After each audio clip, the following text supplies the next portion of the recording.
This is one of the best Jesus stories to read for kids.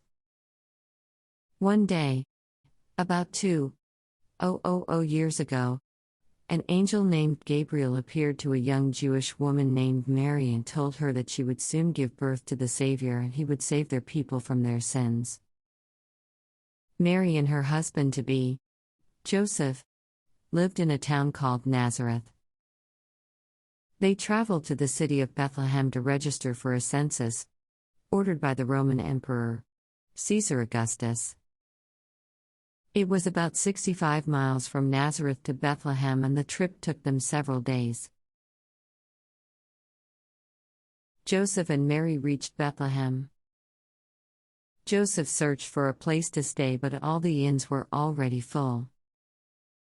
They ended up spending the night in the stable, a place where animals were kept.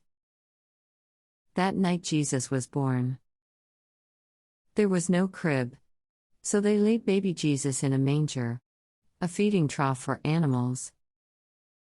The manger had fresh hay in it and made a nice bed for the baby. That night, some shepherds were in a field near Bethlehem, keeping watch over their flocks of sheep.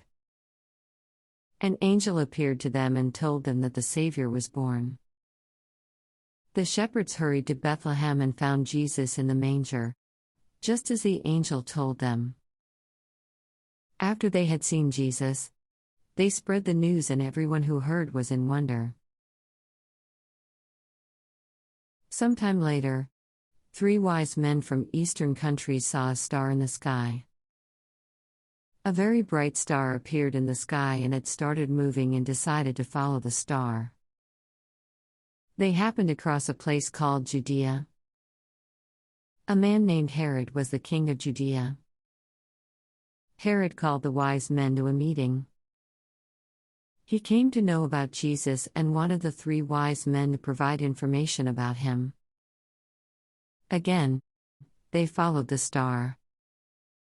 The star was directly above the stable and disappeared. All of them went inside the stable and saw Jesus. They all bowed to the child. They brought Jesus gifts of gold, expensive perfume, and some of the finest things. That night, while everyone was sleeping, one of the wise men had a dream. He heard a voice saying not to go back to that king. The next day, they took a different route home. King Herod lied when he told the wise men he wanted to worship Jesus. He was afraid and thought he would replace him. He didn't understand that Jesus would grow up to be God's king's spiritual kingdom, not king of Judea. King Herod was waiting for the 3 wise men. He decided to send his soldiers to Bethlehem and ordered them to kill all the boy children below the age of 2. In Bethlehem, Joseph had a dream. He heard a voice in his dream saying him to flee to Egypt as King Herod was looking out to kill Jesus. The next morning, Joseph took Mary and Jesus to live in Egypt where they would be safe from Herod. Joseph, Mary, and Jesus stayed in Egypt until Herod had died, and then they returned to Nazareth.